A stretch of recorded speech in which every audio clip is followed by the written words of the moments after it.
Hello students, welcome to Alpine classes. My name is Vatsala Singh. आज के lecture में हम देखेंगे क्लास 12 का चैप्टर 2 जो कि है इंडियन इकोनॉमी 1950 टू 1990। 1950 से लेकर 1990 तक हमारी इंडियन इकोनॉमी कैसी थी, इसके बारे में हम लोग इस चैप्टर में देखेंगे। तो इंडियन इकोनॉमी के बारे में अगर हम बात करें तो पहले जो इंडियन इकोनॉमी थी उसका नेचर क्या था, वो स्टैग्नेंट थी। ठीक है, स्टैग्नेंट मतलब कि अंडर डेवलप्ड इकोनॉमी थी, उसका बहुत ज़्यादा डेवलपमेंट नहीं हुआ था।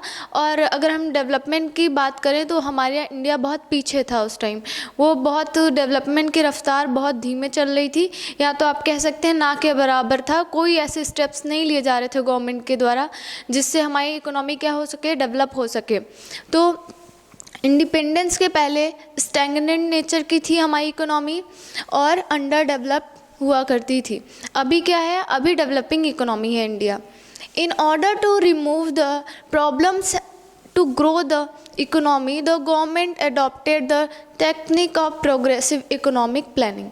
फिर इस प्रॉब्लम को रिमूव करने के लिए, यानी कि इंडिया को डेवलप बनाने के लिए, कि इंडिया की ग्रोथ करने के लिए, इकोनॉमिक डेवलपमेंट के लिए गवर्नमेंट ने क्या किया, प्रोग्रेसिव इकोनॉमिक प्लानिंग अडॉप्ट किया। ठीक है, Indian government with the prime minister as a chairman form the national planning commission. ठीक है, नेशनल प्लानिंग कमीशन का क्या हुआ, नेशनल प्लानिंग कमीशन बनाया गया जिसका चेयरमैन कौन थे, हमारे प्राइम मिनिस्टर थे। ठीक है, जो कि अभी अगर हम प्लानिंग कमीशन की बात करें तो अभी प्लानिंग कमीशन को हम नीति आयोग कहते हैं। इसका नाम चेंज कर दिया गया, रीनेम करके नीति आयोग कर दिया गया है। ऑन मार्च 1950 में इसको क्या किया गया था, बनाया गया था प्लानिंग कमीशन को। And adopted 5-year plans for the development of the country. और 5-year प्लान्स क्या थे, इंडिया के डेवलपमेंट के लिए, कंट्री के डेवलपमेंट के लिए 5-year प्लान्स बनाए गए। पहले हमें प्लानिंग कमीशन हम लोगों ने 1950 में बनाया जिसके चेयरमैन कौन थे, हमारे प्राइम मिनिस्टर थे उस टाइम के, जवाहरलाल नेहरू। और फिर उन्होंने प्लानिंग कमीशन ने क्या किया, 5-year प्लान्स को इंट्रोड्यूस किया। अब हम बात करेंगे इकोनॉमिक प्रॉब्लम क्या होती है। अगर हमारी कंट्री में ऐसी कौन सी प्रॉब्लम थी जिसको फेस करने के लिए, या फिर जिसका मतलब क्या करने के लिए, सामना करने के लिए हम लोगों को प्लानिंग कमीशन की ज़रूरत पड़ी। तो ये सब कुछ प्रॉब्लम्स होती हैं जो हर कंट्री को क्या होता है, फेस करना पड़ता है। कौन कौन सी प्रॉब्लम्स, बेसिक रीजंस हैं। तो पहला है अनलिमिटेड वांट, मतलब कि जो लोग हैं, हम हो गए, आप हो गए, हमारी जो वांट्स है वो कभी ख़त्म नहीं होती। हमारी जो डिज़ायर्स हैं वो नेवर एंडिंग डिज़ायर्स होती हैं। ठीक है, हमको कितनी भी चीज़ें मिले, हमें और की लालच जो रहती है, वो जो आवश्यकता रहती है वो कभी ख़त्म नहीं होती है। बट हमारे पास यहाँ प्रॉब्लम क्या है कि हमारे पास रिसोर्सेज जो है वो बहुत लिमिटेड हैं। हमारे पास अपनी सारी नीड्स को फुलफ़िल करने के लिए इतने रिसोर्सेज नहीं है। हमारे पास रिसोर्सेज तो लिमिटेड हैं लेकिन हमारी वांट्स क्या है, बहुत ज़्यादा है। ठीक है, और हमारे इसका क्या करना है, अल्टरनेटिव यूज़ करना है। हमारे जो रिसोर्सेज हैं उसको सिर्फ एक जगह ही यूज़ नहीं करना है, हमें कई जगह उसका यूज़ करना है ताकि हमारे जो डिफरेंट नीड्स हैं उसको हम क्या कर सकें, फुलफ़िल कर सकें, हम अपनी रिक्वायरमेंट को क्या कर सकें, मीट कर सकें। तो अनलिमिटेड वांट्स, जैसे कि अगर आपको भूख लगती है तो आप अपने मनपसंद चीज़ों के बारे में सोचते हैं कि हम ये भी खा लें, ये भी खा लें, ये भी, आप बहुत चीज़ों के बारे में सोचते हैं। आपकी वांट्स क्या रहती है, आपकी डिज़ायर रहती है कि मुझे जो जो चीज़ें पसंद हैं वो मुझे मिल जाए, मैं अभी खा लूँ। बट अगर हम बात करें रिसोर्सेज की, तो आपको अगर बहुत ज़्यादा भूख लगी है तो आपके पास जो चीज़ें अवेलेबल हैं, ठीक है, आपके घर में जो चीज़ें होंगी आपको वही खानी होंगी। तो उसमें से जो चीज़ें जो आपके घर में अवेलेबल हैं उसमें से जो आपको अच्छा लगता है वो आप क्या करोगे, वो आप खाओगे। तो और जैसे कि अल्टरनेटिव यूज़ की बात करें तो हम जैसे कि नमक का यूज़ कई जगह करते हैं। ठीक है, हम चीनी का यूज़ बहुत जगह करते हैं मिठाई बनाने में और भी चाय बनाने में, मतलब डिफरेंट एक रिसोर्सेज के कई यूजेस होते हैं। तो यहाँ पे क्या है, हमारे जो लिमिटेड रिसोर्सेज हैं उनका अल्टरनेटिव यूज़ करके जो हमारी वांट्स हैं, जो मतलब कि ऐसी वांट्स जो कि हमें फुलफ़िल करना बहुत ज़रूरी है, उन वांट्स को हम फुलफ़िल कर सकें। हम हर वांट्स को तो नहीं फुलफ़िल कर सकते, बट जो कि हमारी एक्चुअल में असली जो आवश्यकता है उसको हम क्या कर सकें, पूरा कर सकें। इस तरीके से हमें अपने रिसोर्सेज को क्या करना होता है, यूज़ करना होता है।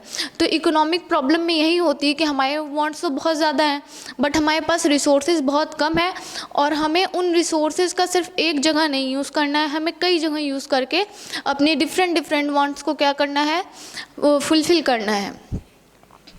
अब हम बात करेंगे the above 3 reasons create different economic problems in an economy which are as follow. अब ये 3 रीजन्स हैं जो कि डिफरेंट क्या होते हैं, प्रॉब्लम्स क्रिएट करते हैं। क्या? What to produce. अगर आपके पास रिसोर्सेज हैं, सपोज़ आपको, जैसा कि मैंने अभी पिछला एग्जांपल दिया था, आपको भूख लगी हुई है बट आपके घर में अभी कुछ मतलब बना हुआ नहीं है, ठीक है, खाने के लिए कुछ नहीं बना है, लेकिन आपके पास रिसोर्सेज हैं, तो आपके मन में आएगा कि क्या बनाया जाए, उन सब चीज़ों से क्या बनाया जाए, हाउ टू प्रोड्यूस, कैसे बनाया जाए। अगर आपको नहीं आता है तो कैसे बनाया जाए, ठीक है। और होम टू प्रोड्यूस, किसके लिए। यहाँ तो आपको क्लियर है कि आपको भूख लगी, आपको खुद के लिए बनाना है, पर क्या बनाना है, कैसे बनाना है, ये चीज़ें होती हैं। तो हमारे पास अगर इकोनॉमी की बात करें हम, तो हमारे पास जो रिसोर्सेज हैं उनसे हमें क्या प्रोड्यूस करना है, ठीक है। उन लिमिटेड रिसोर्सेज से हमको क्या चीज़ें प्रोड्यूस करनी है, किसकी रिक्वायरमेंट लोगों को बहुत ज़्यादा है और किसकी रिक्वायरमेंट कम है, ये चीज़ें इवेल्युएट करना, जो हमारी फर्स्ट एंड फॉरमोस्ट रिक्वायरमेंट्स हैं, नीड्स हैं, उसको पहले हमें पूरा करना होता है, ठीक है, जो बेसिक रिक्वायरमेंट्स होती हैं। तो what to produce, how to produce. अगर आपको पता चल गया है कि अब क्या चीज़ें लोगों को चाहिए, लोगों की क्या ज़रूरत है आपकी इकोनॉमी में, आपकी कंट्री में लोगों की, तो उसको किस तरीके से उन लोगों को अवेलेबल कराना है, किस तरीके से उसे प्रोड्यूस करना है, और आपका जो टारगेट मार्केट है वो कौन होने वाला है, ठीक है, जो आपका डेमोग्राफिक सेगमेंट है, आपको उसको लेके भी चलना है कि आप किस को टारगेट कर रहे हैं, आपकी टारगेट ऑडियंस कौन सी है। जैसे कि एक कंपनी की बात करें तो वो प्रोडक्ट बनाने से पहले ये चीज़ें एनालाइज करता है कि वो प्रोडक्ट बना किसके लिए रहा है, वो जो रिसोर्सेज हैं अपने रिसोर्सेज वो किसके लिए यूज़ करना चाह रहा है, ठीक है। जैसे कि अगर आप एक टेक्सटाइल इंडस्ट्री में भी इंटर करते हो, आपको गारमेंट्स बनाने हैं, तो पहले आपको सोचना पड़ेगा, आपने सोच लिया व्हाट टू प्रोड्यूस, हमें टेक्सटाइल इंडस्ट्री में जाना है, हमें कपड़े बनाने हैं, फिर हाउ टू प्रोड्यूस, किस तरीके से बनेगा ये भी आपने सोच लिया, बट होम टू प्रोड्यूस, आप किसके लिए बनाना चाह रहे हो, छोटे बच्चों के लिए बनाना चाह रहे हो कि एल्डर्स के लिए, या फिर टीनेजर्स के लिए, या फिर छोटे मतलब गर्ल्स बॉयज़ किसके लिए बनाना चाह रहे हो, या एल्डर्स बहुत ज़्यादा जो सीनियर सिटीजन्स हैं उनके लिए बनाना चाह रहे हो आप। फिर अगर आपने ये भी डिसाइड कर लिया, फिर उसके बाद उसमें भी कई वेराइटीज़ होती हैं कि आप इंडियन बनाना चाहोगे कि वेस्टर्न ड्रेसेस, तो आपके पास बहुत से ज़्यादा क्या होते हैं, अल्टरनेटिव्स होते हैं। जैसे एज वाइज भी प्रोडक्ट्स को हम लोग क्या कर सकते हैं, डिफ्रेंशिएट कर सकते हैं, ठीक है, कि ये इस एज के लिए कोई प्रोडक्ट्स होता होगा, आप उस पर देखते होंगे, उसमें लिखा रहता होगा कि चिल्ड्रंस के लिए नहीं है या इस एज ग्रुप के लिए है। तो आपके पास यहाँ होता है बहुत से आपके पास यहाँ पे कैटेगरी होती है जिसमें आपको चूज़ करना होता है कि आप किसके लिए क्या करोगे, प्रोड्यूस करोगे, प्रोडक्शन का काम करोगे। तो ये 3 प्रॉब्लम्स थी कि what to produce, how to produce and for whom to produce. अब हम बात करेंगे हमारी जो इकोनॉमिक सिस्टम है, तो इकोनॉमिक सिस्टम कितने टाइप्स की होती हैं, मेनली 3 टाइप्स की होती हैं, कैपिटलिस्ट इकोनॉमी, सोशलिस्ट इकोनॉमी और मिक्स्ड इकोनॉमी, ठीक है, 3 तरीके की इकोनॉमी होती है। अगर हम कैपिटलिस्ट इकोनॉमी की बात करें तो the means of production are owned, control and operated by the private sector. जो कैपिटलिस्ट इकोनॉमी होती है, यहाँ पे जो रिसोर्सेज होते हैं वो किसके द्वारा ऑपरेटेड किए जाते हैं, ओन किए जाते हैं, प्राइवेट सेक्टर्स के द्वारा, ठीक है, प्राइवेट सेक्टर्स यानी जिसमें गवर्नमेंट का इंटरफेरेंस नहीं होता है। तो यहाँ पे कैपिटलिस्ट इकोनॉमी में जो इकोनॉमी है उसकी जो रिसोर्सेज हैं, मीन्स हैं प्रोडक्शन के, वो किसके द्वारा ओन किए जाते हैं, own and control and operated by private sectors, यहाँ प्राइवेट सेक्टर्स के हाथ में सारा कंट्रोल होता है। और सोशलिस्ट इकोनॉमी की बात करें तो इसमें क्या होता है, the means of production our own controlled and operated by government. यहाँ पे सोशलिस्ट इकोनॉमी में गवर्नमेंट के हाथ में सारे कंट्रोल होते हैं, वो चीज़ों को ऑपरेट करती है, कंट्रोल करती है और प्रोडक्शन का जो रिसोर्सेज है उसका यूज़ करती है। ठीक है, तो यहाँ प्राइवेट सेक्टर है और यहाँ पे गवर्नमेंट। और मिक्स्ड इकोनॉमी में क्या होता है, बोथ, यानी कि प्राइवेट एंड पब्लिक, या फिर आप कह सकते हैं प्राइवेट और गवर्नमेंट बोथ सेक्टर्स जो होती हैं मिलके आपस में काम करती हैं। The public and private sectors are allotted their respective roles for solving the central problem of the economy. जो इकोनॉमी की मतलब प्रॉब्लम्स हैं उसको क्या होता है, दोनों को अपना अपना रोल कर दिया जाता है, अलॉट कर दिया जाता है कि आपको इस चीज़ पे वर्क करना है, हम इसमें इंटरफेयर नहीं करेंगे और आपको इस चीज़ पे वर्क करना है। तो यहाँ पे गवर्नमेंट का अपना रोल होता है, प्राइवेट सेक्टर का अपना रोल होता है और दोनों अपने अपने जो जिम्मेदारी होती है उसको निभाते हैं। तो यहाँ पे आपका क्या है, यहाँ कैपिटलिस्ट में प्राइवेट सेक्टर्स काम करेंगे, सोशलिस्ट में गवर्नमेंट काम करती है और मिक्स्ड में दोनों मिलके काम करते हैं।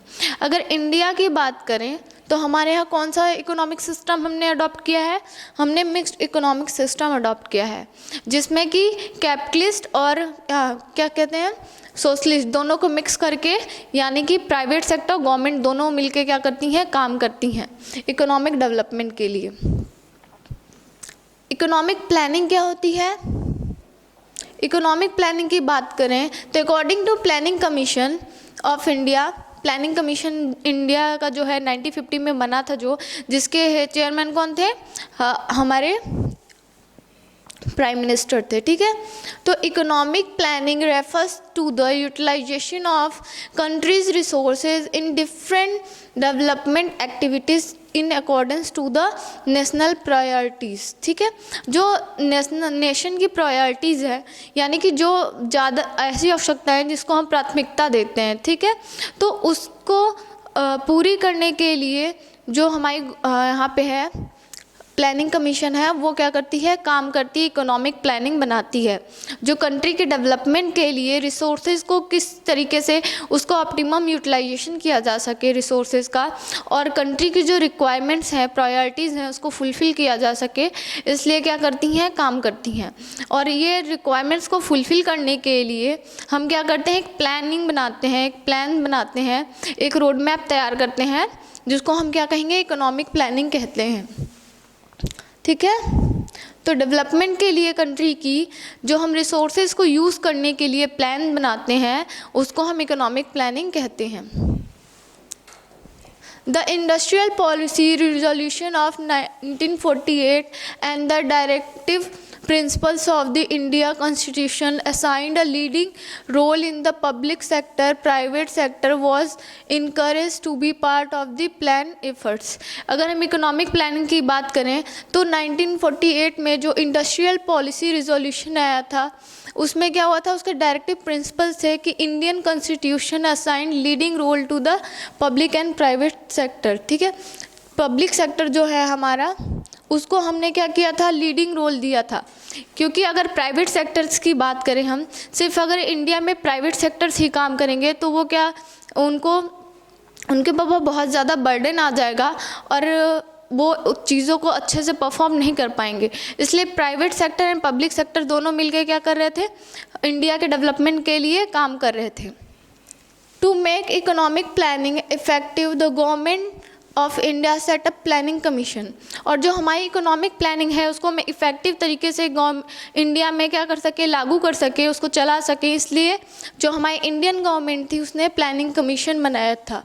कब, in 1950 with prime minister as the chairman. और वहाँ के हम लोगों ने प्राइम मिनिस्टर को क्या बना दिया था, एज अ चेयरमैन बनाया था। लेकिन हमें सिर्फ प्राइम मिनिस्टर इकोनॉमिक पॉलिसी को तो नहीं बनाते हैं, जो हमें इकोनॉमिक प्लानिंग होता है, इकोनॉमी किस तरीके से हमारी डेवलप करेगी, ग्रो करेगी, इसके लिए एक इकोनॉमिस्ट की ज़रूरत होती है।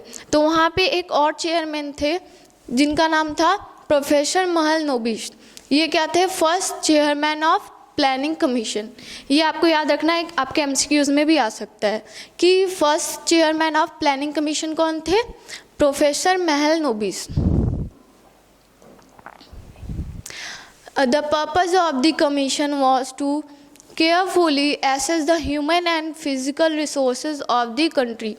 इसका पर्पस क्या था कि जो हमारी कंट्री की ह्यूमन एंड फिजिकल रिसोर्सेज हैं हम उसे एसेस कर सकें। टू प्रिपेयर किस लिए? To prepare effective use of resources, ताकि हम उन रिसोर्सेज का इफ़ेक्टिव यूज़ कर सकें।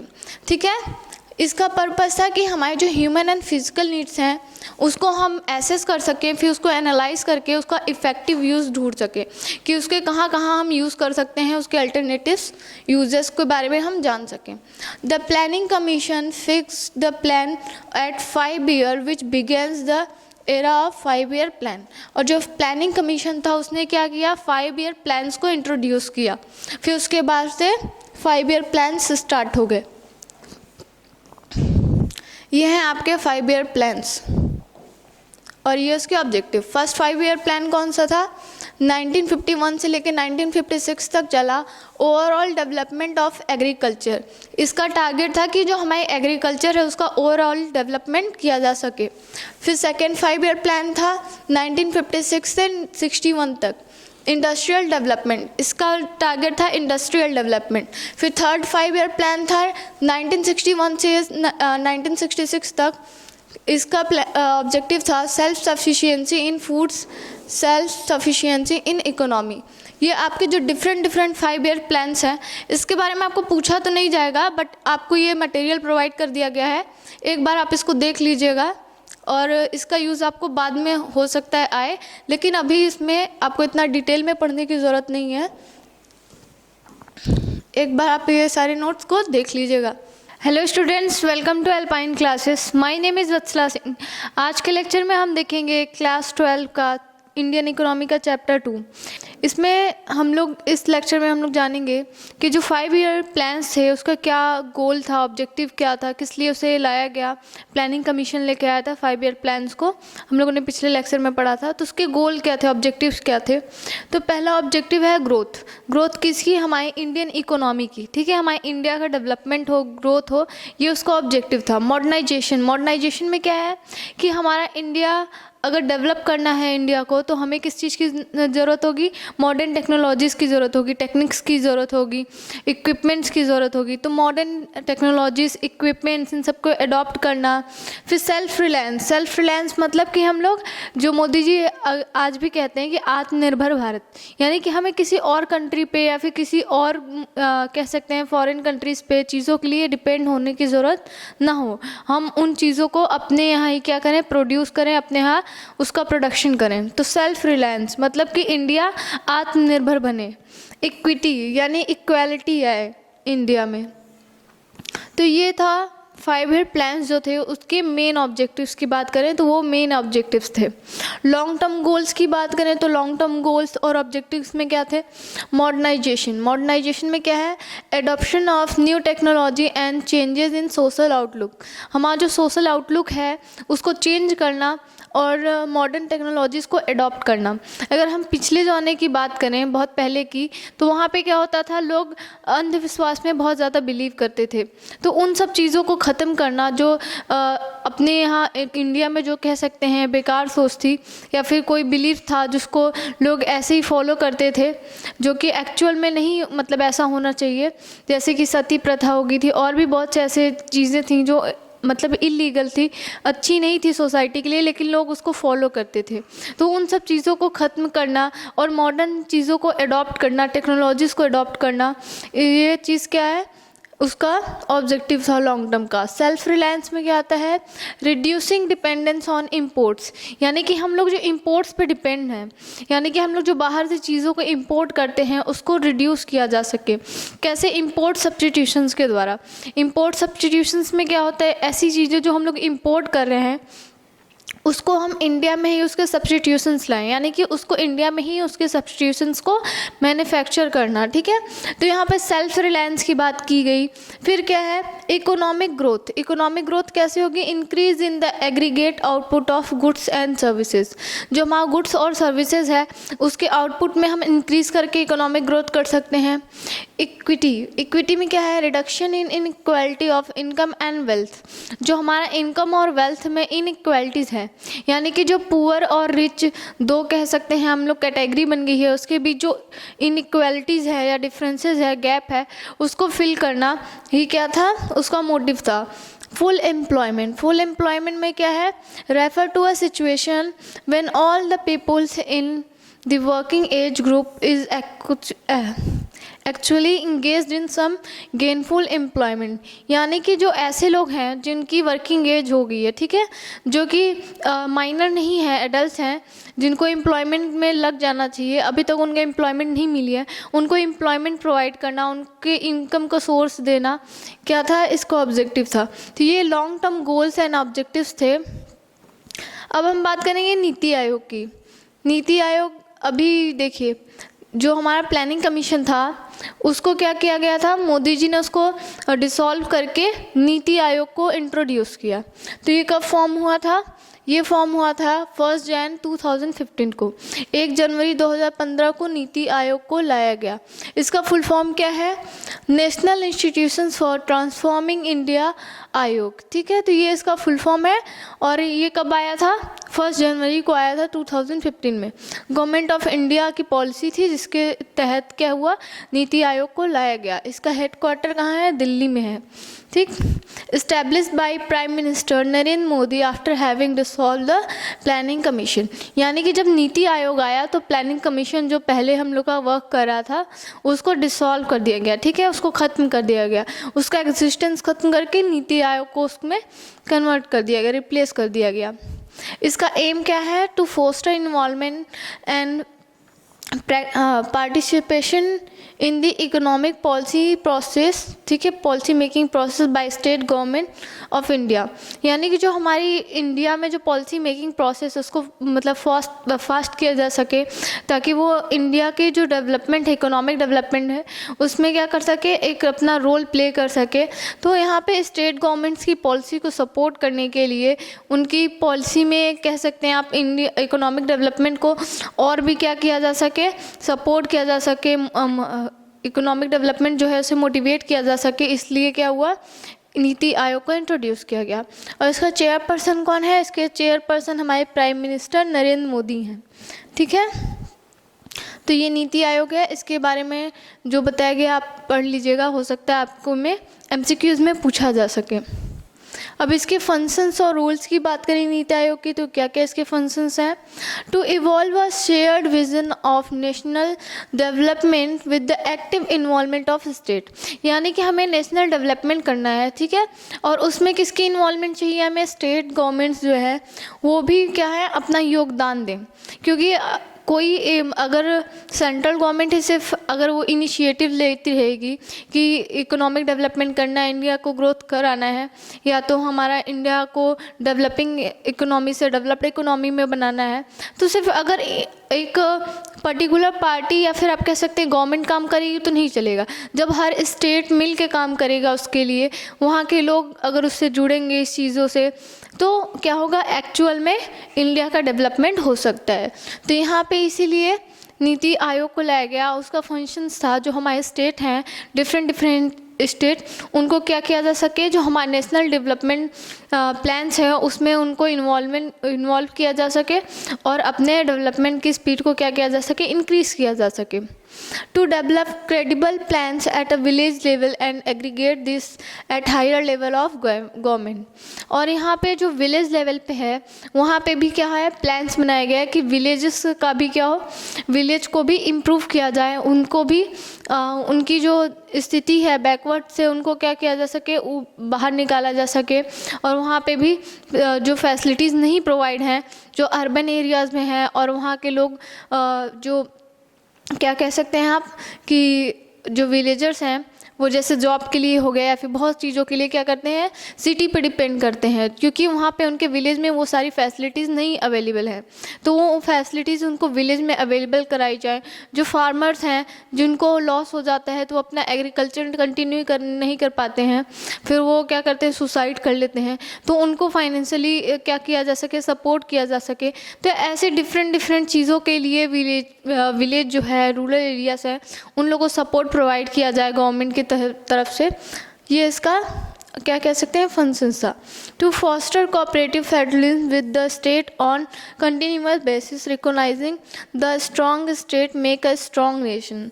यहाँ पे मेन आप इसको देखिए, ये चीज़ अंडरलाइन मैंने किया है, strong nation make a strong nation. ठीक है, स्ट्रॉन्ग जो स्टेट होता है वो स्ट्रॉन्ग नेशन बनाता है, यानी कि जो स्टेट्स हैं अगर वो डेवलप करेंगे, जो विलेजेस हैं हमारे, रूरल एरियाज़ हैं स्टेट्स के, वो अगर डेवलप करेंगे तो हमारी इकोनॉमी क्या होगी, अपने आप ही डेवलप होगी।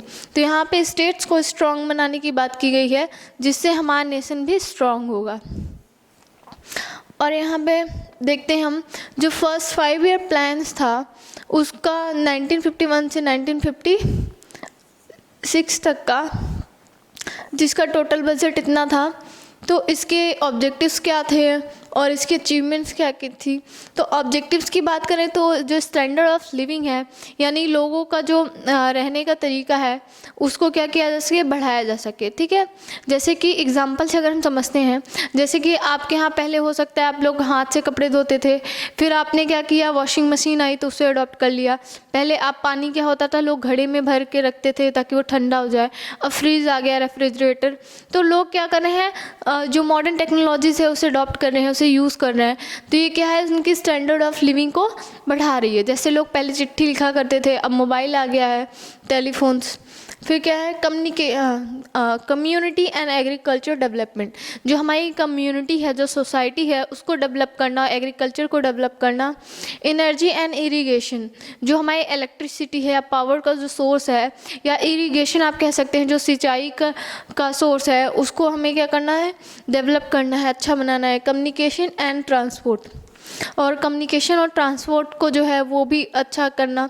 इंडस्ट्रीज़ को अच्छा करना। Land rehabilitation, social services. Target of GDP growth 2.1 per year. हमारा टारगेट कितना था, 2.1। ठीक है, 2.1 पर ईयर हमारा क्या हो, जीडीपी इंक्रीज़ करे। ठीक है, जीडीपी को इंक्रीज़ करने का ये टारगेट था, बट हम लोगों ने अचीव कितना किया था, 3.6। ये टारगेट था और ये हमारा रिज़ल्ट था, यानी कि रिज़ल्ट हमारा बहुत ही अच्छा आया था। अचीवमेंट क्या था, जीडीपी 3.6 पर ईयर क्या हुआ, इंक्रीज़ कर दिया। फिर क्या है, evolution of goods irrigation system, यानी कि जो इरिगेशन सिस्टम था, पहले क्या था, रेन वाटर जो था या फिर रेनफॉल था, उसी पे हमारा एग्रीकल्चर क्या करता था, डिपेंड करता था। अब यहाँ पे इरिगेशन सिस्टम जो है उसको भी बेटर बनाया गया, उसमें भी नई चीज़ें लेके आई गई, नए टेक्नोलॉजीज लाया गया। Improvement in roads, civil aviation, railways, telegraphs, post और मैन्युफैक्चरर्स और फर्टिलाइज़र्स, ये जो चीज़ें हैं, इलेक्ट्रिकल इक्विपमेंट्स, इन सब चीज़ों को क्या किया, इम्प्रूव किया गया। सिविल एविएशन क्या होता है, सिविल एविएशन यानी जो आपके एयर ट्रांसपोर्ट्स हैं उसको क्या किया गया, बेटर बनाया गया, यानी कि आपके एयरपोर्ट्स बनाए गए। और जो आपका एयरवे होता है, एयरवे के थ्रू ट्रांसपोर्ट होता है, वो आता है आपका इसमें सिविल एविएशन में। ठीक है, अब हम एग्रीकल्चर की बात करें तो एग्रीकल्चर के मेन फीचर्स क्या थे इंडिया में, लो प्रोडक्टिविटी। अगर हम पहले की बात करें तो इंडिपेंडेंस के पहले की, तो वहाँ पे लो प्रोडक्टिविटी थी, मतलब कि प्रोडक्टिविटी उतनी अच्छी नहीं थी, और एम्प्लॉयमेंट भी नहीं अच्छा था, लोग एम्प्लॉयड नहीं थे। फिर क्या था, डिपेंडेंस ऑन रेनफॉल, लोग इरिगेशन के लिए क्या थे, रेनफॉल पे डिपेंड करते थे। Subsistence farming objective of farmers is to secure subsistence for his family, not for earning profit. यानी कि वहाँ पे कुछ फार्मर्स ऐसे थे जो कि अपने फैमिली को रन करने के लिए, यानी कि वो फार्मिंग सिर्फ इसलिए करते थे ताकि अपने फैमिली का क्या कर सके, गुजारा कर सके, या फिर अपने फैमिली का पेट भर सके। ठीक है, तो सिर्फ अपने फैमिली फैमिली का जो कह सकते हैं आप खाने पीने के या फिर जो एक ज़िंदगी को गुजारा करने के लिए जो चीज़ों की ज़रूरत होती है उसके लिए सिर्फ क्या करते थे, वो एग्रीकल्चर करते थे, सिर्फ अपने फैमिली के लिए करते थे, अर्निंग के लिए नहीं करते थे। तो ये है सबसिस्टेंस फार्मिंग। ट्रेडिशनल इनपुट्स हो गए, उनका यूज़ किया जाता था। स्मॉल होल्डिंग्स यानी कि कुछ इतने फार्म, मतलब कुछ फार्मर्स ऐसे थे जिनके पास बहुत ज़्यादा लैंड नहीं थी, छोटी छोटी मात्रा में क्या थे, उनके पास ज़मीनें हुआ करती थी जिस पे वो एग्रीकल्चर का काम करते थे। बैकवर्ड टेक्नोलॉजीज़ थी वहाँ पे, उस टाइम टेक्नोलॉजी इतनी अपडेटेड नहीं थी, जिसकी वजह से लोगों को बहुत क्या होता था, उनका टाइम वेस्ट होता था, एनर्जी वेस्ट होती थी और उनको उतना ज़्यादा आउटपुट भी नहीं मिल पाता था। लैंडलॉर्ड और टीनेंट कॉन्फ्लिक्ट। टीनेंट क्या होते हैं, जैसे कि अगर आपकी कोई ज़मीन है और आप उस पे एग्रीकल्चर के लिए कोई मतलब कह सकते हैं आप मज़दूर रखते हैं या फिर लोगों को रखते हैं जो आके आपके बिहाफ पे आप पे क्या करते हैं, लैंड पे काम करते हैं, फिर उसके बाद वो कुछ कमीशन देते हैं आपको, तो वो होता है लैंडलॉर्ड एंड टीनेंट कॉन्फ्लिक्ट। तो यहाँ पे भी लैंडलॉर्ड भी क्या करते थे, एक्सप्लॉइट करते थे जो टेनेंट्स होते थे। तो ये सब क्या था उस टाइम के, आप कह सकते हैं प्रॉब्लम्स भी कह सकते हैं, फीचर्स भी कह सकते हैं। अब प्रॉब्लम्स क्या थी, तो pressure of population on land, यानी कि पॉपुलेशन बहुत ज़्यादा थी और लैंड डिग्रेडिंग, ठीक है, ऐसी एक्टिविटीज़ करना जिससे लैंड की जो फर्टिलिटी है यानी उसकी जो उपयोगिता है वो मतलब ख़राब हो जाए या लैंड अच्छा मतलब नहीं रह सके कि वो अच्छे आपको क्रॉप्स ग्रो करके दे। सबसिस्टेंस फार्मिंग हो गया, यानी कि लोग जो सिर्फ अपने लिए फार्मिंग करते थे, अपने फैमिली के लिए, अपने फैमिली के गुजारे के लिए। और सोशल इन्वायरमेंट, उस टाइम सोशल इन्वायरमेंट इतना अच्छा नहीं था। और crops losses by paste, insects, food dot, ठीक है, मतलब ये सब में क्या है कि आपके जो क्रॉप्स हैं वो कभी कभी बाढ़ आ जाता था या फिर सूखा पड़ जाता था या फिर इंसेक्ट्स हो गए वो खा जाते थे। ये तो इन सब चीज़ों की वजह से या तो क्रॉप्स पे कोई बीमारी हो जाती थी, ठीक है, तो इन सब चीज़ों की वजह से जो एग्रीकल्चर को लॉस होता था, उन लोग को लॉस फेस करना पड़ता था। ये हो गया। फिर इंस्टीट्यूशनल प्रॉब्लम्स में क्या आता है, इंस्टीट्यूशनल प्रॉब्लम्स में आता है स्मॉल एंड स्क्रेटेड होल्डिंग्स, यानी कि ऐसी होल्डिंग्स, यानी कि आपकी ज़मीन थोड़ी है या आपके पास बहुत ज़्यादा लैंड नहीं है या फिर आपके जो लैंड्स हैं वो अलग अलग जगह क्या है, बिखरे हुए हैं, यानी कि थोड़ी सी ज़मीन यहाँ पे है, फिर आप कह सकते हैं थोड़ी सी ज़मीन बहुत दूर है, फिर ऐसे मतलब कई जगहों में क्या है आपकी ज़मीनें अलग अलग जगहों पे हैं। तो ये हो गया, आप एक जगह से ही क्या कर सकते हैं, हर जगह की ज़मीन नहीं मैनेज कर पाएंगे। तो स्कैटर्ड होल्डिंग्स जो थी आपकी, poor implementation of lands reform, जो लैंड्स रिफॉर्म्स थे उनके लिए जो पॉलिसीज़ बनाई जाती थी उसे अच्छे से इम्प्लीमेंट नहीं किया जा सकता था या इम्प्लीमेंट नहीं किया जा रहा था, जिसकी वजह से क्या होता था, लैंड एग्रीकल्चर को बेनिफिट नहीं हो पा रहा था। Lack of credit and marketing facility, यानी जो हमारी उस टाइम जो एग्रीकल्चर है उसको क्रेडिट फैसिलिटी नहीं मिल पाती थी, यानी कि जो साहूकार होते थे पहले वो क्या करते थे, एक्सप्लॉइट करते थे फार्मर्स को। अगर उनके पास वो लोन लेने जाते थे या क्रेडिट लेने जाते थे तो उनका एक्सप्लॉयटेशंस होता था, तो लोगों को अच्छी क्रेडिट फैसिलिटी या मार्केटिंग फैसिलिटीज़ भी नहीं मिल पाती थी, ठीक है।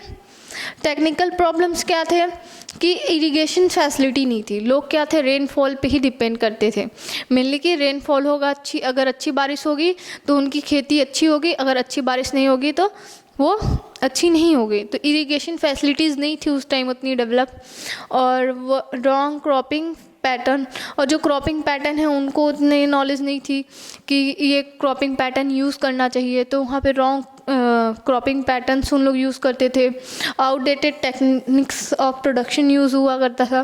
तो ये सब कुछ चीज़ें थी कि लोगों को नॉलेज भी नहीं था उस टाइम उतना, और उन लोगों को सपोर्ट भी कहीं से नहीं प्रोवाइड किया जा रहा था, और लोग बहुत एक्सप्लॉइट भी करते थे, तो टेक्नोलॉजी भी इतनी अपडेटेड नहीं थी। तो ये सब कुछ प्रॉब्लम्स थी जिस वजह से हमारा एग्रीकल्चर क्या था, वो ग्रो नहीं कर पा रहा था। अब रिफॉर्म्स की बात करें इंडियन एग्रीकल्चर में, तो क्या रिफॉर्म्स आए हैं, institutional reform also called land reform, ठीक है, इसे हमें लैंड रिफॉर्म भी कहते हैं, इंस्टीट्यूशनल रिफॉर्म्स को। अबॉलिशन ऑफ इंटरमीडियरीज, यानी कि इंटरमीडियरीज जो हैं उनको अबॉलिश कर दिया गया, यानी कि निकाल दिया गया। कैसे, जो जैसे कि मान लीजिए कोई मैन्युफैक्चरर है, ठीक है, मैन्युफैक्चरर है, वो क्या करता है, वो कोई प्रोडक्शन है या फिर कोई क्रॉप्स अगर ग्रो कर रहा है, फिर वो क्या करेगा, वो पहले इंटरमीडियरीज़ को देता था, फिर इंटरमीडियरीज़ कस्टमर्स को सेल करते थे। ठीक, कस्टमर को, यहाँ देखते हैं, मैन्युफैक्चरर प्रोड्यूस करता था, फिर मैन्युफैक्चरर से किसके पास जाता था, जो आपके इंटरमीडियरीज़ हैं, फिर उनसे कस्टमर के पास। तो यहाँ पे क्या होता था, सपोज़ अगर इसने क्रॉप्स ग्रो की है 5 रुपीज़ की, तो ये इसको कितने के सेल करेगा, 7 की, और ये इसको 10 की। ठीक है, तो ये जो है इससे लो प्राइस पे क्या करते थे इंटरमीडियरीज़, मैन्युफैक्चरर या फार्मर से लो प्राइस पे चीज़ों को परचेस करते थे और हाई प्राइस पे कस्टमर्स को सेल करते थे। तो यहाँ पे इंटरमीडियरीज़ को जब एबॉलिश कर दिया गया, यानी कि इनको हटा दिया गया, तो ये जो 5 रुपीज़ का अगर ये बाई कर रहे हैं, तो ये क्या कर रहे हैं, ये इन चीज़ों को मैन्युफैक्चरर डायरेक्ट कस्टमर से डील कर रहा है। ठीक है, यहाँ पे मैन्युफैक्चरर अब डायरेक्ट कस्टमर से डील करने लगा, तो ये जो इसको 5 रुपये की जो इसके प्रोडक्शन कॉस्ट आ रही थी, अब ये क्या कर रहा है, अगर इसको ये 8 रुपीज़ में भी सेल करेगा, तो इसको यहाँ इसका प्रॉफिट बढ़ गया, और साथ में कस्टमर के लिए जो प्राइस है जो पे कर रहा था, वो भी क्या हो रही है, मार्केट प्राइस भी गुड्स की घट जा रही है। तो यहाँ पे ये बेनिफिट हुआ, इंटरमीडियरीज़ को हटा दिया गया, एबॉलिश कर दिया गया, और रेगुलेशन ऑफ रेंट जो था उसको रेगुलेट किया गया, उसके लिए पॉलिसीज़ बनाई गई। कंसोलिडेशन ऑफ होल्डिंग्स, इसमें क्या था, जैसे कि लोगों की जो होल्डिंग्स है, जैसे कि हम लोगों ने बात किया स्मॉल होल्डिंग है या स्कैटर्ड होल्डिंग है, यानी कि बहुत मतलब जो लैंड्स की होल्डिंग है वो बिखरी हुई है, एक लैंड इधर है, एक लोगों की यहाँ ज़मीन है, फिर वहाँ पे भी ज़मीन है, फिर ऐसे दूर दूर ज़मीन जो थोड़ी थोड़ी करके थी लोगों की, उसको क्या कर दिया गया, कंसोलिडेट कर दिया गया, यानी कि उसको इकट्ठा करके उनको एक जगह ही ज़मीन दे दी गई। तो ये कंसोलिडेटिंग ऑफ क्या हो गया, होल्डिंग्स हो गया। और फिर सीलिंग ऑफ लैंड होल्डिंग, इसमें क्या था कि एक आदमी कितनी जगह क्या कर सकता है, ज़मीन बाई कर सकता है, यानी कि कितना वो एरिया में, मतलब एक लिमिट होती है लैंड परचेस करने की, तो वो इसमें आता है। कोऑपरेटिव फार्मिंग, यानी कि जो कोऑपरेटिव फार्मिंग है, यानी कि फार्मिंग को सपोर्ट करना या मिल के कहना फार्मिंग करना, तो ये इसमें आ जाता है। अब जनरल रिफॉर्म्स की बात करें, तो यहाँ पे आपको क्या हुआ, एक्सपेंशन ऑफ इरिगेशन फैसिलिटीज़, यानी कि आपको अच्छी इरिगेशन फैसिलिटीज़ प्रोवाइड की जाने लगी, उसमें एक्सपेंशंस आए, डिफरेंट टेक्नोलॉजीज़ यूज़ हुई या फिर टेक्निक्स यूज़ हुई इरिगेशन के लिए। प्रोविज़न ऑफ क्रेडिट के लिए प्रोविज़न्स किए गए, यानी कि जैसे कि एग्रीकल्चर को क्रेडिट प्रोवाइड करने के लिए नाबार्ड या फिर अदर इंस्टीट्यूशंस है, RRBs हैं, ऐसे बैंक्स क्या हुए, इस्टेब्लिश किए गए, जो कि आपको क्या कर सकें, क्रेडिट के लिए सपोर्ट कर सके। Regulated markets and cooperative marketing society, और यहाँ पे रेगुलेटेड मार्केट्स हो गए, कोऑपरेटिव सोसाइटीज़ थी जो मार्केटिंग के लिए क्या करती थी, सपोर्ट प्रोवाइड करने लगी। सपोर्ट प्राइस पॉलिसी, यानी कि MSP, जो मिनिमम सपोर्ट प्राइस है, ठीक है, वो लाई गई, यानी कि मिनिमम अगर कोई एग्रीकल्चर में कोई फूड्स मतलब क्रॉप्स अगर वो ग्रो कर रहा है, तो उसकी मिनिमम प्राइस क्या होगी, ये क्या किया, गवर्नमेंट ने डिसाइड किया है।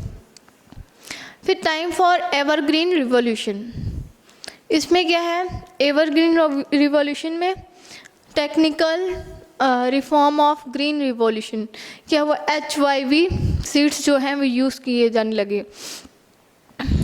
ठीक है, ये इससे क्या होता है, HYV सीड से, इससे जो लैंड की फर्टिलिटी है, यानी जो लैंड अच्छे से अगर नहीं फर्टिलाइज नहीं हो पा रहे थे, यानी उनके कल्टीवेशन उन पे अच्छा नहीं हो पा रहा था, उन पे उपज अच्छी नहीं हो पा रही थी, तो उसको और भी बेटर बनाना, उसको अच्छा करने के लिए HYV सीड्स आए, जो कि लैब में टेस्टेड होके बनाए गए।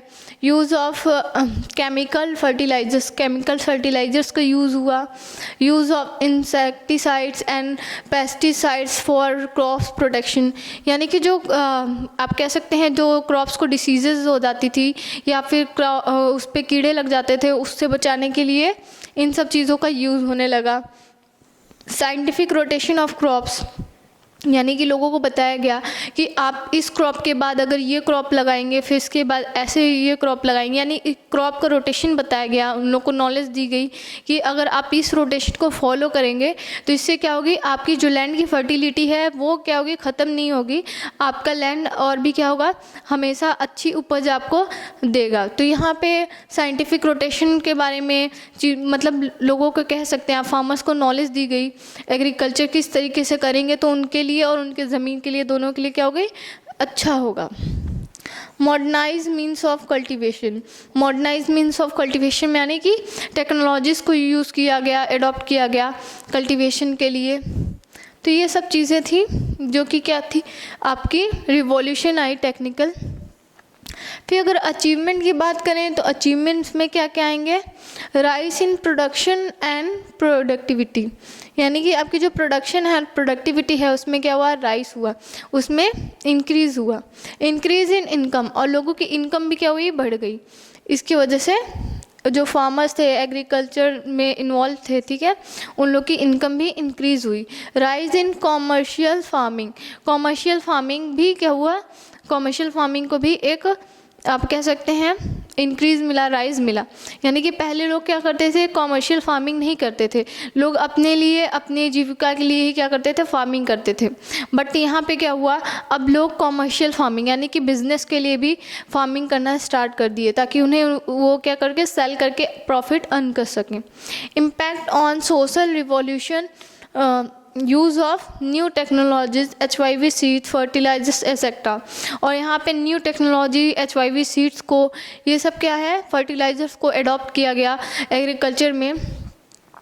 इंक्रीज इन एम्प्लॉयमेंट, और एम्प्लॉयमेंट में भी इससे क्या हुआ, इंक्रीमेंट देखने को मिला, इंक्रीज देखने को मिला, राइज देखने को मिला। सब्सटेंशियल राइज इन एकर्स, इसमें क्या, जो लैंड के एकर्स है उसमें क्या था, उसमें भी आपको राइज देखने को है या फिर सब्सटेंशियल राइज देखने को मिला। अब फेलियर्स की बात करें तो ग्रीन रिवॉल्यूशन के क्या क्या फेलियर्स थे, तो क्या है, restricted to limit crops and area such as 2 crops wheat and rice growing state like Punjab, Haryana, UP and Andhra Pradesh. यहाँ पे क्रॉप्स को प्रोड्यूस करने के लिए एक लिमिट फिक्स कर दी गई कि कौन सी जगह कितनी लिमिट में क्या होगा, क्रॉप्स को प्रोड्यूस किया जाएगा। पार्शियल रिमूव्ड ऑफ पॉवर्टी, और इसकी वजह से जो मॉडर्न टेक्नोलॉजीज़ मतलब अडॉप्ट की गई, या फिर उसमें क्या हुआ, यह पूरी तरह से पॉवर्टी को रिमूव नहीं किया जा सका, ठीक है। वहाँ पे कुछ कुछ पार्ट्स अभी भी ऐसे रह गए हैं जो कि पिछड़े रह गए हैं, बैकवर्ड रह गए हैं, तो पार्शियल रिमूव ही कर पाई पॉवर्टी को, पूरी तरीके से क्या हुई, वो सक्सेसफुल नहीं रही। निगलेक्टेड लैंड रिफॉर्म्स, और कई जगह लैंड रिफॉर्म्स को क्या किया गया, निगलेक्ट किया गया। Increase in income disparity between small and big farmers, और यहाँ पे क्या है, इनकम डिस्पैरिटी, यानी कि उनके इनकम में बहुत अभी भी डिफरेंसेस देखने को मिलता है, जो हमें स्मॉल फार्मर्स हैं और जो बिग फार्मर्स हैं। इकोलॉजिकल डिग्रेशन, यानी कि ऐसी एक्टिविटी जिसकी वजह से क्या है, लैंड की फर्टिलिटी अफेक्टेड होती है, उसे हम कहते हैं इकोलॉजिकल डिग्रेशन। तो ये फेलियर्स है ग्रीन रिवॉल्यूशन के। फिर नेक्स्ट लेक्चर में हम इंडस्ट्रीज़ के बारे में पढ़ेंगे। तो hello students, welcome to Alpine classes. My name is Vatsala Singh. आज के लेक्चर में हम देखेंगे क्लास 12 का चैप्टर 2 का, ठीक है। ये किसका है, आपके इंडियन इकोनॉमी का चैप्टर 2 है। इसमें अभी हम इंडस्ट्रीज़ के बारे में पढ़ेंगे। तो इंडस्ट्री का क्या रोल था, इंडस्ट्रियल सेक्टर का इंडिया में, इस बारे में हम पढ़ते हैं। तो क्या रोल था, प्रोवाइड एम्प्लॉयमेंट, यानी एम्प्लॉयमेंट प्रोवाइड करता था लोगों को, रोज़गार। इंडस्ट्रीज़ हमारी जहाँ जितनी एक्सपेंड करेंगी या ग्रो करेंगी, हमारी एम्प्लॉयमेंट अपॉर्चुनिटी ही उतनी ज़्यादा क्रिएट होगी। तो यहाँ पे वो एम्प्लॉयमेंट प्रोवाइड करने का काम करता है। रेज नेशनल इनकम, और इससे क्या होगा, अगर इतनी एम्प्लॉयमेंट वो प्रोवाइड करेगा या प्रोडक्शन करेगा, गुड्स और सर्विसेज को सेल करेगा, उससे क्या होगा, हमारी नेशनल इनकम भी ग्रो करेगी, ठीक है, हमारी GDP भी ग्रोथ करेगी। प्रमोट्स रीजनल इम्बैलेंस, ठीक है, रीजनल इम्बैलेंस जो है उसको ख़त्म करके रीजनल बैलेंस को क्या करना, प्रमोट करना। लीड टू मॉडर्नाइजेशन, मॉडर्नाइजेशन को लीड करना, यानी कि नई नई टेक्नोलॉजीज़ को अडॉप्ट करना, प्रोडक्शन के जो मेथड्स हैं उनको अडॉप्ट करना। हेल्प्स टू मॉडर्नाइज एग्रीकल्चर, और जो एग्रीकल्चर है उसको भी मॉडर्नाइज करने में हेल्प करना, यानी कि एग्रीकल्चर के लिए भी नए इक्विपमेंट्स को अडॉप्ट करना। Lead to self sustainable development, self sustainable development यानी कि ऐसी जो हमारी रिसोर्सेज हैं जो हमारी सोसाइटी में अवेलेबल हैं, तो हमारे जो लिमिटेड रिसोर्सेज हैं उनको यूज़ करना, उनके ऑप्टिमम यूटिलाइजेशन करके हमारा जो डेवलपमेंट है उसको एक कहना कि इंक्रीज़ करना या गति प्रोवाइड करना, ठीक है। और जिससे क्या हो, हमारा सिर्फ प्रेजेंट टाइम ही हमें प्रॉफिट ना हो, इन फ्यूचर हमारी जो आने वाली जनरेशन है उसको भी प्रॉफिट हो। हाई पोटेंशियल फॉर ग्रोथ, और पोटेंशियल के ग्रोथ के लिए क्या रखते हैं, हाई पोटेंशियल रखते हैं। Key to high volume of export, और इंडस्ट्रीज़ के सेट होने से क्या हुआ, एक्सपोर्ट्स में भी क्या होना, इंक्रीमेंट आई, यानी इंक्रीज देखने को मिला, एक राइज मिला एक्सपोर्ट्स को। ये हमारे यहाँ जो इंडिया में क्या है, गुड्स और सर्विसेज प्रोड्यूस हो रही थी, उनकी जो मार्केट एरिया है सिर्फ अपनी डोमेस्टिक कंट्री के बॉर्डर तक ही सीमित नहीं रही, इंटरनेशनल लेवल तक भी उसको लेके जाना, चीज़ों को इंडियन प्रोडक्ट्स को क्या करना, फॉरेन में एक्सपोर्ट करना। तो एक्सपोर्ट को भी इंडस्ट्रीज़ ने क्या किया, प्रमोट किया। तो इंडस्ट्रियलाइजेशन को हम कह सकते हैं, industrialization is a precondition for the final take up of an economy, यानी इकोनॉमी को अगर ग्रो करना है तो हमें अपनी इंडस्ट्रीज़ को क्या करना होगा, ग्रो करना होगा। तो यहाँ इंडस्ट्री जितनी एक्सपेंड होंगी या ग्रो करेंगी, हमारी इकोनॉमी भी अपने से क्या होगी, ऑटोमेटिकली उतना ग्रो करेगी। तो इंडस्ट्रियल डेवलपमेंट सिंस इंडिपेंडेंस लेके अभी तक की इंडस्ट्रियल डेवलपमेंट के बारे में अब हम देखेंगे। Share of industrial sector in the GDP has increase up to 20% in 2013 to 14, यानी देखिए इसमें कह रहा है कि जो इंडस्ट्रियल डेवलपमेंट है, ठीक है, इंडस्ट्रियल सेक्टर का कितना बड़ा रोल है कि उसने 20% क्या किया, हमारे जीडीपी को इंक्रीज करने में रोल प्ले किया है, ठीक है। The following important changes have taken place, और कुछ चेंजेस जो है जो कि देखने को मिले हमें इंडिपेंडेंस के बाद, तो क्या क्या है, development of infrastructure like power, transport, communication, banking and finance, qualified and skilled human resources. तो यहाँ पे हमें अच्छे इंफ्रास्ट्रक्चर देखने को मिला, यानी कि पावर्स हो गए, ट्रांसपोर्ट हो गया, कम्युनिकेशन हो गया, लोग स्किल्ड हुए, उन्हें ट्रेनिंग प्रोवाइड की जाने लगी। तो यहाँ प्रोफेशन में भी बहुत क्या देखने को मिला, राइज देखने को मिला, बैंकिंग फैसिलिटीज़ अच्छी हुई। तो ये सब क्या था, इंडिपेंडेंस के बाद कुछ चेंजेस थे इंफ्रास्ट्रक्चर में, डेवलपमेंट में, ठीक है। Much progress in the field of research and development, और इंडस्ट्रीज़ की वजह से ही रिसर्च एंड डेवलपमेंट जो है वो प्रोग्रेस किया, या फिर उसमें उस फील्ड में भी क्या हमें प्रोग्रेस देखने को मिली। कैसे, इंडस्ट्रीज़ जो हैं, जो एक कंपनी है हमेशा प्रोडक्ट्स अपने ले आती है मैन्युफैक्चर करके, उसे क्या करती है, उसे सेल करने का काम करती है, बट कोई भी प्रोडक्ट है वो एक टाइम के बाद क्या होता है, ऑब्सोलेट हो जाता है, यानी कि चलन से बाहर हो जाती है, उसकी डिमांड कम हो जाती है। तो यहाँ पे वो लोग रिसर्च और डेवलपमेंट करते रहते हैं, यानी कि अपने इंडस्ट्री में या कंपनी में प्रोडक्ट्स में चेंजेस लाते रहते हैं, जिससे वो क्या हो, कभी ऑब्सोलेट ना हो, उसकी रिप्लेसमेंट के लिए कुछ नया कस्टमर्स को प्रोवाइड किया जा सके, ताकि वो मार्केट में अपनी वैल्यू वैसे ही सेट किए रह सकें। तो यहाँ पे रिसर्च एंड डेवलपमेंट भी इसीलिए आया। एक्सपेंशन ऑफ पब्लिक सेक्टर्स, और इससे पब्लिक सेक्टर्स भी क्या हुए, एक्सपेंड हुए। Building up of capital good industry, capital goods क्या होते हैं, ऐसे गुड्स जो कि प्रोडक्शन के लिए यूज़ में आते हैं, ठीक है, लाइक मशीनरी हो गया, प्लांट्स हो गया, ये सब इंस्टॉल किए जाते हैं इंडस्ट्रीज़ में ताकि प्रोडक्शन की जो कैपेसिटी है उसको इंक्रीज़ किया जा सके। तो यहाँ पे कैपिटल गुड्स के लिए भी क्या होने लगी, कंपनीज बनने लगी, बिल्डिंग्स बनने लगी, और उन्हें बनाया जाने लगा कैपिटल गुड्स को। Growth of non essential consumer goods industries, और यहाँ नॉन इसेंशियल कंज्यूमर गुड्स की इंडस्ट्रीज़ का भी क्या हुआ, ग्रोथ हुआ। तो यहाँ पे बेसिकली क्या है कि ओवरऑल डेवलपमेंट किया गया, ठीक है, इंडस्ट्रियल सेक्टर के लिए। कम्युनिकेशन से लेके ट्रांसपोर्ट हो गया है, या फिर फाइनेंसिंग फैसिलिटी प्रोवाइड करने के लिए बैंक्स हो गए हैं या फाइनेंशियल इंस्टीट्यूशंस हो गए हैं, वो भी इमर्ज होके आए। और जो हमारे रिसर्च एंड डेवलपमेंट फील्ड थी उसमें भी बहुत हमको क्या देखने को मिला, प्रोग्रेस देखने को मिला। क्यों, क्योंकि अब जो हमारा अगर करंट टाइम में बात करें तो अगर किसी कंपनी को मार्केट में कंपटीशन में बने रहना है तो उसको रिसर्च एंड डेवलपमेंट पे फोकस करना बहुत ज़रूरी है। उसके लिए ज़रूरी है कि वो मार्केट रिसर्च करे और मार्केटिंग जो मतलब मार्केटिंग एक्टिविटीज़ है, स्ट्रेटजीज़ है, उनको अडॉप्ट करे। लोगों की रिक्वायरमेंट्स क्या है, नीड क्या है, उन्हें पता होना चाहिए और उसे एनालाइज करके हम उन्हें अपने जो लिमिटेड रिसोर्सेज हैं उसमें से क्या अच्छी से अच्छी चीज़ें प्रोवाइड कर सकते हैं, उसका कैसे ऑप्टिमम यूटिलाइजेशन कर सकते हैं कि हमारे कंज्यूमर के लिए वो बेनिफिशियरी हो। तो ये सब चीज़ें कंपनी को करना बहुत ज़रूरी है अगर वो कंपटीशन में बने रहना चाहती है। ये थोड़ा ब्लर हो गया है। आगे हम पढ़ेंगे role of public sector government in industrial development. अब पब्लिक सेक्टर का क्या रोल है इंडस्ट्रियल डेवलपमेंट में या फिर गवर्नमेंट जो कंपनीज हैं उन सबका। तो हम देखेंगे lack of capital with the private entrepreneurs.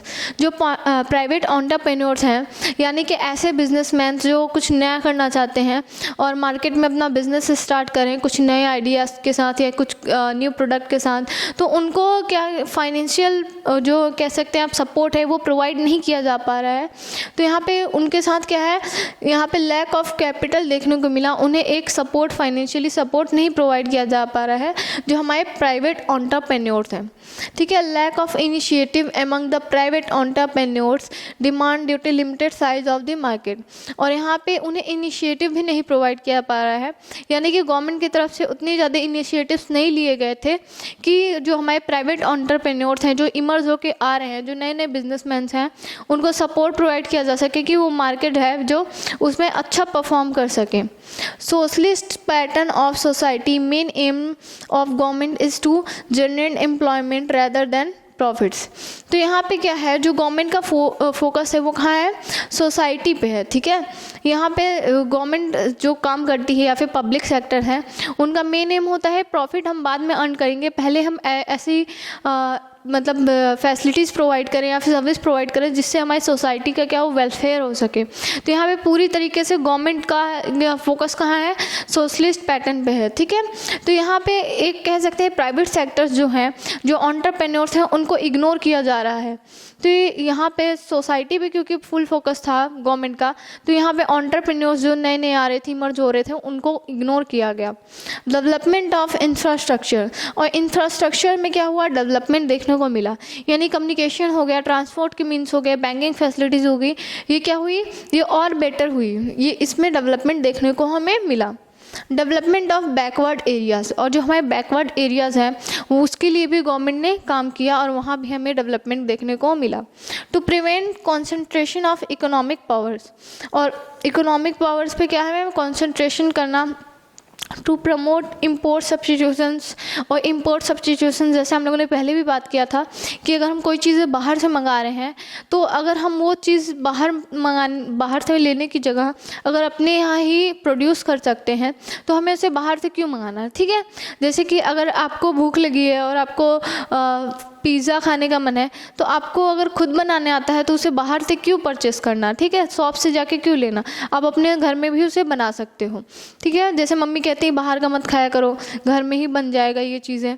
तो ये होता है कि अगर आप अपनी कंट्री में ही वो चीज़ें बना सकते हो तो उसे बाहर से इंपोर्ट क्यों करना, उसकी मैन्युफैक्चरिंग अपनी कंट्री में अगर आप स्टार्ट कर दोगे तो एक नया बिजनेस यूनिट क्या होगा, इंडिया में सेट होगा, इससे लोगों की एम्प्लॉयमेंट भी होगी और जो हमारा रिवेन्यू बाहर कंट्री में जा रहा था, फॉरेन में जा रहा था, वो भी नहीं जाएगा, तो हमारे एक्सपेंसेस कम होंगे और ऊपर से क्या होगा, अगर वो चीज़ें इंडिया में होंगी प्रोड्यूस तो हमें डिपेंड नहीं होना पड़ेगा, सेल्फ रिलायंट बनेगी इंडिया और एम्प्लॉयमेंट भी जनरेट होगा और हमारे कंट्री का डेवलपमेंट होगा। इंडस्ट्रियल पॉलिसी रिसोल्यूशन IPR जो है कब आया था, 1956 में। ठीक है, इंडस्ट्रियल पॉलिसी रिजोल्यूशन 1956, जो हमारी कंपनी एक्ट भी 1956 है ना, तो ऐसा बात कर लीजिएगा। तो industrial policy is an important instrument through which the government regulates the industrial activities in an economy। यानी हमारी जो इंडस्ट्रियल पॉलिसी जो था वो क्या है, एक ऐसा इंस्ट्रूमेंट है जिसके थ्रू गवर्नमेंट क्या करती है, इंडस्ट्रियल एक्टिविटीज़ को रेगुलेट करती है हमारी इकोनॉमी में। यानी इंडस्ट्रीज़ की जो एक्टिविटीज़ है उसको रेगुलेट करने के लिए इंडस्ट्रियल पॉलिसी को बनाया जाता है।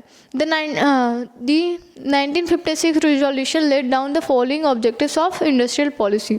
और ये क्या हैं, कुछ आपके ऑब्जेक्टिव्स हैं, ठीक है, 1956 रिजोल्यूशन के जो लेट डाउन है, यानी यहाँ पे मेंशन किए गए हैं।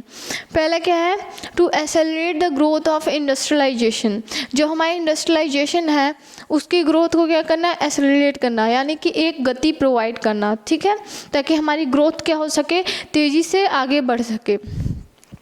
टू डेवलप हैवी इंडस्ट्रीज़ को क्या करना, डेवलप करना।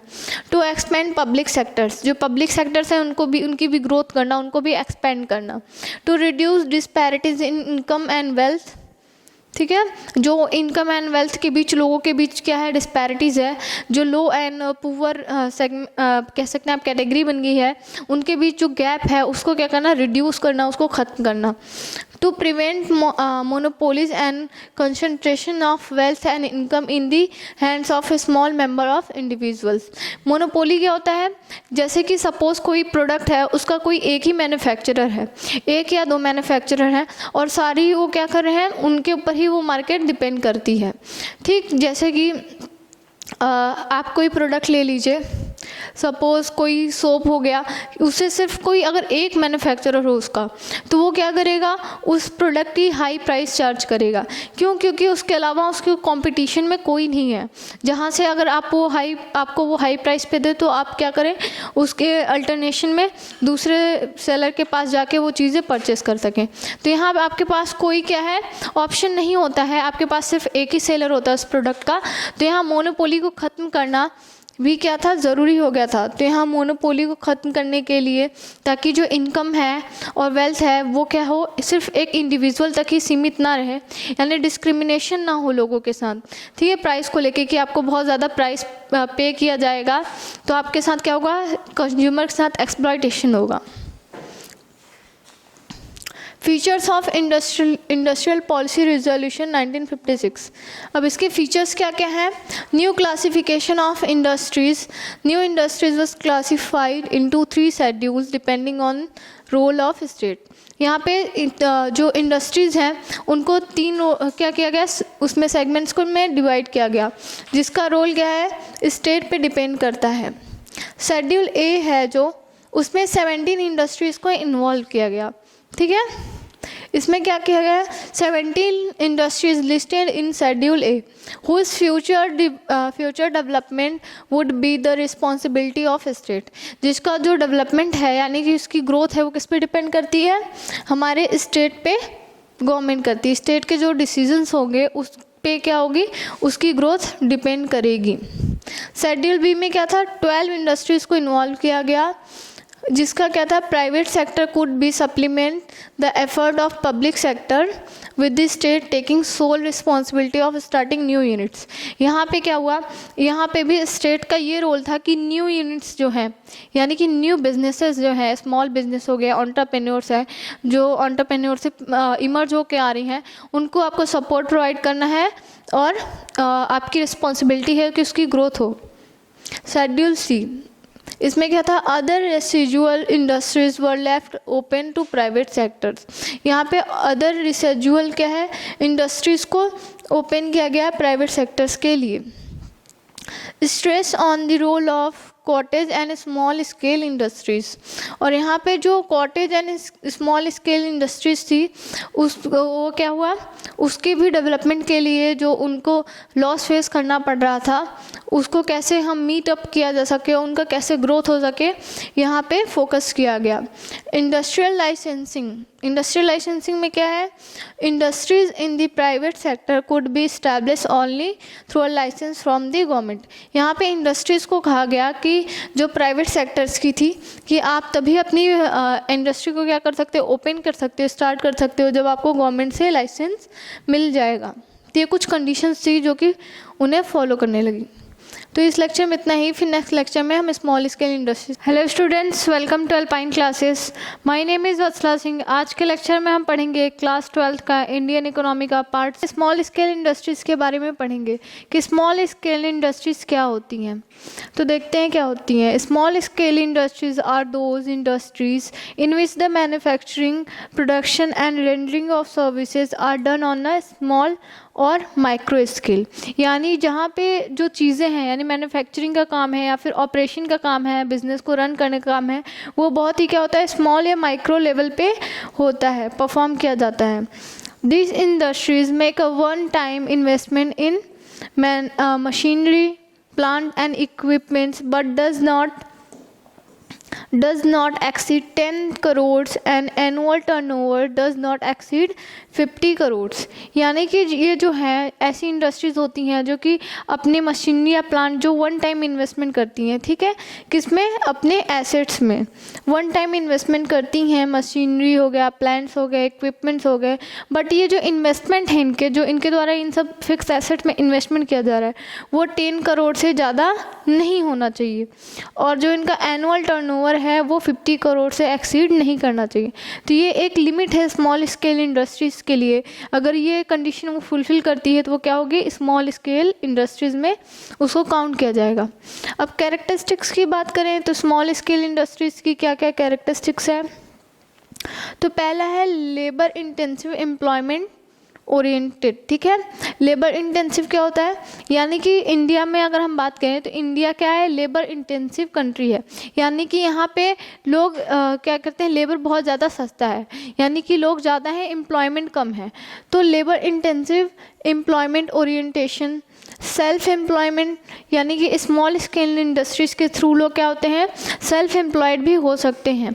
लोग अपना बिजनेस खुद का स्टार्ट कर सकते हैं, और जिसको, क्योंकि स्मॉल स्केल पे रहेगा तो आपको बहुत ज़्यादा इन्वेस्टमेंट करने की ज़रूरत नहीं है, बहुत ज़्यादा आपके ऊपर बर्डन नहीं आएगा। तो सेल्फ एम्प्लॉयमेंट का एक कह सकते हैं आप तरीका है। लेस कैपिटल इंटेंसिव, बहुत ज़्यादा कैपिटल इंटेंसिव नहीं होता है। एक्सपोर्ट प्रमोशन, एक्सपोर्ट प्रमोशन यानी कि आप ऐसी चीज़ों के लिए बिजनेस स्टार्ट कर सकते हो, अपनी कंट्री में मैन्युफैक्चर कर सकते हो जिसको आपको एक्सपोर्ट करना है, यानी कि ऐसे प्रोडक्ट्स को मैन्युफैक्चर करना या सर्विस को प्रोवाइड करना जो कि हम क्या करें, फॉरेन में उसको एक्सपोर्ट कर सकें। Seed bed for large scale industries, seed beds for large scale industry क्या होता है कि ऐसी इंडस्ट्रीज़ जो कि क्या होती हैं, स्मॉल इंडस्ट्रीज़, मतलब कोई भी चीज़ को स्टार्ट करने के लिए आपको क्या होता है, जीरो लेवल से स्टार्ट करना होगा। अगर आप स्टार्टिंग में ही एक लार्ज इंडस्ट्री सेट करने की सोच रहे हो तो हो सकता है कि उसे इन फ्यूचर बेनिफिट नहीं हो, यानी कि उसे प्रॉफिट नहीं हो, तो वो क्या हो, लॉस में अगर फेस करेगी तो आपको बहुत ज़्यादा लॉस फेस करना पड़ सकता है, ठीक है। अगर वो कंपनी नहीं चलती है तो आपका लॉस बहुत ज़्यादा होगा। इसलिए स्टार्टिंग में ये ज़रूरी होता है कि आप क्या करो, आप एक स्मॉल लेवल से स्टार्ट करो, माइक्रो लेवल से, ठीक है। तो यहाँ पे जो स्मॉल बिजनेस हैं वो क्या करते हैं, माइक्रो लेवल से स्टार्ट करते हैं। फिर अगर जिस तरीके से उनके प्रोडक्ट्स या फिर उनकी डिमांड होती है मार्केट में, उसके अकॉर्डिंग वो क्या करते हैं, अपने मार्केट साइज को एक्सपेंड करते हैं। तो यहाँ लार्ज स्केल इंडस्ट्रीज़ को कहा जा रहा है seed beds for large scale industries. Shows location flexibility, जो लोकेशन फ्लेक्सिबिलिटी है वो शो की जा रही है। मतलब आपका जो स्मॉल स्केल बिजनेस है उसको रन करने के लिए आपको बहुत ज़्यादा बड़े प्लेस की ज़रूरत नहीं है। आप अपने जो आपका लोकल एरिया है वहाँ से भी क्या कर सकते हो, ऑपरेट कर सकते हो, ठीक है। तो पहला तो आपको जो स्मॉल स्केल इंडस्ट्रीज़ हैं वो एक लार्ज इंडस्ट्रीज़ के लिए क्या होती हैं, कह सकते हैं कि अगर उन्हें प्रॉफिट होगा लार्ज स्केल इंडस्ट्रीज़ को कंटिन्यू बेसिस पे, तो वो लार्ज स्मॉल बिजनेसेस को, तो वो लार्ज स्केल बिजनेस में भी कन्वर्ट हो सकती हैं आगे चल के। बट अगर प्रॉब्लम्स की बात करें तो स्मॉल स्केल इंडस्ट्रीज़ को कौन कौन सी प्रॉब्लम्स फेस करनी पड़ी। तो पहला है डिफ़िकल्टी ऑफ फाइनेंस, मतलब कि फाइनेंस रेज करने के लिए उन्हें डिफ़िकल्टीज फेस करनी पड़ी। Shortage of raw material, raw material के लिए भी उनको प्रॉब्लम फेस करनी पड़ी। डिफ़िकल्टी ऑफ मार्केटिंग, मार्केटिंग में भी उनको डिफ़िकल्टीज फेस करनी पड़ी। आउटडेटेड मशीन्स एंड इक्विपमेंट्स, और इतनी ज़्यादा टेक्निकल क्या बोलते हैं, अपग्रेडेड ना होने की वजह से उन्हें अच्छे, या फिर आप कह सकते हैं मॉडर्न मशीनरी एंड इक्विपमेंट्स नहीं अवेलेबल कराए जा सके। Competition from large scale industries, और उन्हें लार्ज स्केल इंडस्ट्रीज से कंपटीशन फेस करना पड़ता। फिर अब हम बात करेंगे फॉरेन ट्रेड का। फॉरेन ट्रेड क्या होता है? फॉरेन ट्रेड जिसमें हम क्या करते हैं, अपनी जो ट्रांजैक्शन है, या तो आप कह सकते हैं कि जो आप ट्रेड एक्टिविटी है, कॉमर्शियल एक्टिविटी, वो किससे कर रहे हैं? अपने नेशन के बाहर, अपने डोमेस्टिक बॉर्डर से अगर बाहर जाके आप क्या करते हैं, ट्रेड करते हैं, तो उसे हम फॉरेन ट्रेड करते हैं। ठीक है। At the time of independence raw material was exported from India to Britain. जब हमारा इंडिपेंडेंस का टाइम था, उसके पहले क्या होता था, ब्रिटेन क्या करता था, इंडिया के रॉ मटेरियल को क्या करता था, ब्रिटेन में भेजता था, एक्सपोर्ट करता था उसका, और फिर उसका यूज़ करके वो फिनिश गुड्स बना के इंडिया में और अदर कंट्रीज़ में क्या करता था, सेल करता था। On the other hand finish goods from Britain were imported into India, और वो क्या करता था, उससे फिनिश गुड्स बना के इंडिया में सेल करने का काम करता था, इम्पोर्ट करता था। Our balance of trade was favourable, तो वहाँ पे उस टाइम क्या था, हमारा जो बैलेंस ऑफ ट्रेड है वो फेवरेबल था, यानी एक्सपोर्ट ज़्यादा थे, एक्सपोर्ट हम लोग के ज़्यादा हुआ करते थे, इंपोर्ट कम होते थे, इसलिए जो बैलेंस ऑफ ट्रेड है वो क्या है, फेवरेबल हुआ करता था। After independence Indian foreign trade recorded a notable change such as, अगर हमारा जब इंडिया इंडिपेंडेंट हो गया, ठीक है, उसे इंडिपेंडेंस मिल गई, फिर उसके बाद हमारे फॉरेन ट्रेड में बहुत से चेंजेस हुए, जो कि ये लिखे हुए हैं, पॉइंट्स को हम देखते हैं। पहला क्या है, decline in percentage of share of agriculture exports, यानी कि हमें क्या होता था, हम मेनली ब्रिटेन, जब ब्रिटिश राज था तो वो क्या करता था, वो इंडिया को फोर्स करता था, इंडियन फार्मर्स को या फिर जो एग्रीकल्चर में इन्वॉल्व लोग थे, कि वो कॉमर्शियल गुड्स को ही क्या करें, कॉमर्शियल क्रॉप्स को ही ग्रो करे। तो यहाँ पे क्या हुआ, जब इंडिया को आज़ादी मिल गई तो वो अपने जो कॉमर्शियल गुड्स थे, क्रॉप्स थे, उसको कम मैन्युफैक्चर करने लगा। तो यहाँ पे एक डिक्लाइन देखने को मिला इन दी परसेंटेज ऑफ, किसमें, शेयर ऑफ एग्रीकल्चर एक्सपोर्ट। तो यहाँ पे एग्रीकल्चर एक्सपोर्ट जो था वो कम हो गया। Increase in percentage share of manufactured goods in total export, यहाँ पे क्या होता था, मेनली रॉ मटेरियल देखिए ज़्यादा था और फिनिश गुड्स इंपोर्ट होता था। तो अब क्या होने लगा, मैन्युफैक्चर्ड गुड्स, यानी कि हम भी क्या करने लगे, मैन्युफैक्चर्ड गुड्स को एक्सपोर्ट करने लगे। पहले हम रॉ मटेरियल को ही एक्सपोर्ट करते थे, अब हम मैन्युफैक्चर जो गुड्स है उसको भी एक्सपोर्ट करने लगे, तो उसके परसेंटेज में क्या हुआ, इंक्रीज देखने को मिला। Change in direction of export trade and import trade, और जो हमारे एक्सपोर्ट एंड इम्पोर्ट ट्रेड था उसके डायरेक्शन में क्या हुआ, चेंजेस देखने को मिले। Decline of Britain as main trading partner, और हमारा ब्रिटेन उस टाइम क्या होता था, मेन ट्रेडिंग पार्टनर होता था, उसके पार्टनरशिप में क्या हुआ ही हमारे, और उसके ट्रेडिंग में डिक्लाइन देखने को मिली।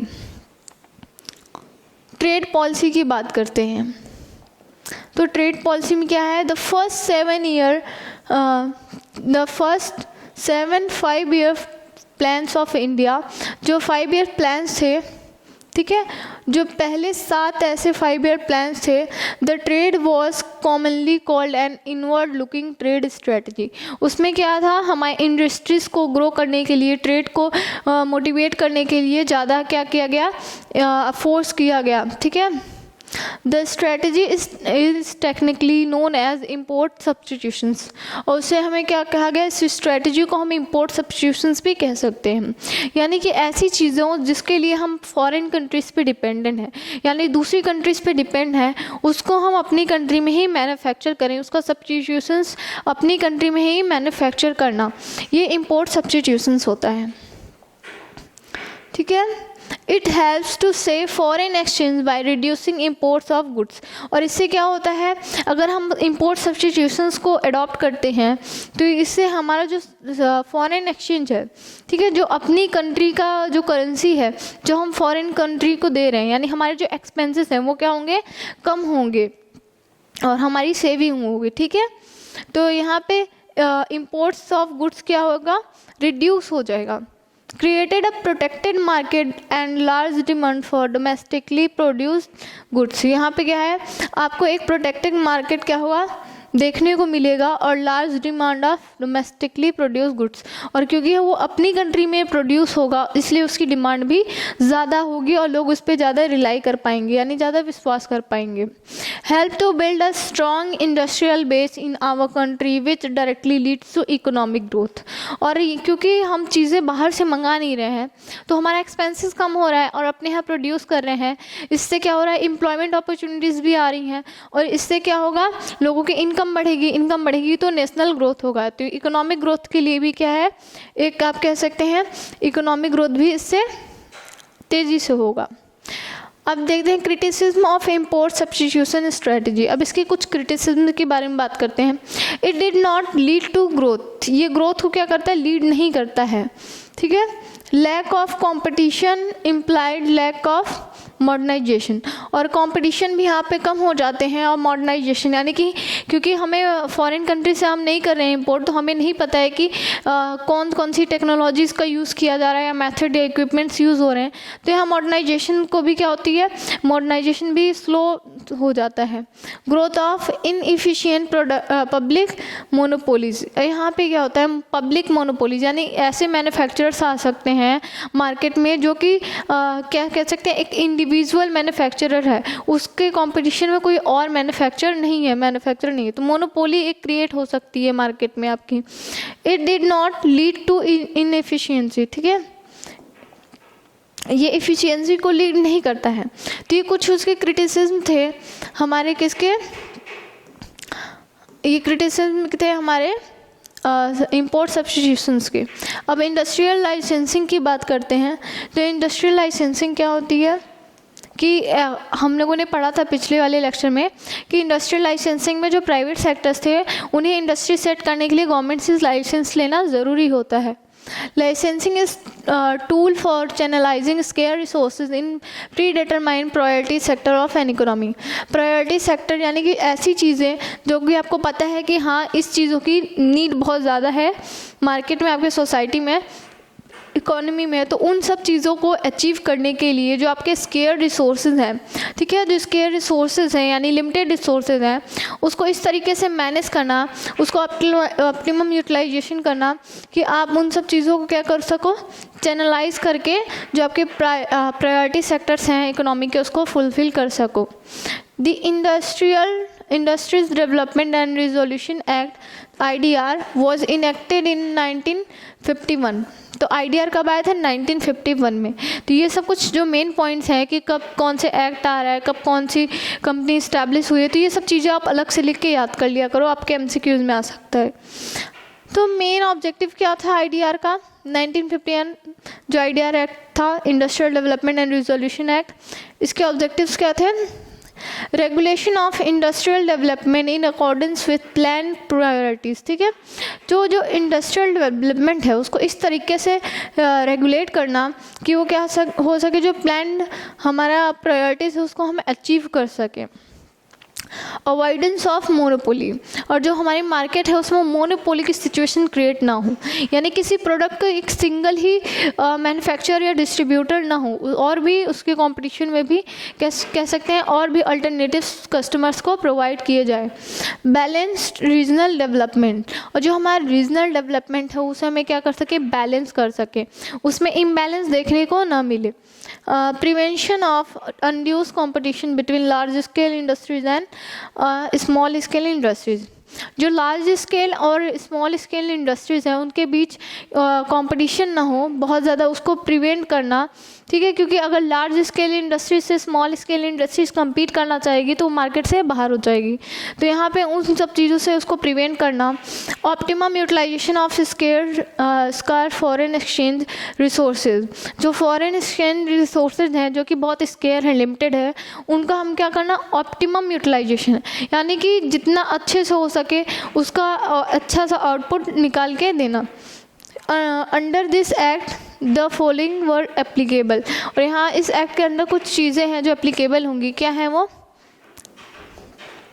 All the schedule industries should be registered with the government. जो भी इंडस्ट्रीज़ हैं वो गवर्नमेंट के अंडर क्या होना चाहिए, रजिस्टर्ड होनी चाहिए। A licence must be obtain by all the new industries, और न्यू इंडस्ट्रीज जो हैं उनके पास लाइसेंस होना चाहिए बिजनेस को रन करने के लिए, इंडस्ट्री को रन करने के लिए। Government is authorize to examine the working of any industrial undertaking, और जो गवर्नमेंट क्या है वो ऑथराइज्ड होगी, यानी कि गवर्नमेंट को ये कह सकते हैं आप राइट है कि वो जो इंडस्ट्रियल अंडरटेकिंग्स है, यानी जो इंडस्ट्रीज़ हैं वो काम करेंगे उसको एग्जामिन कर सके।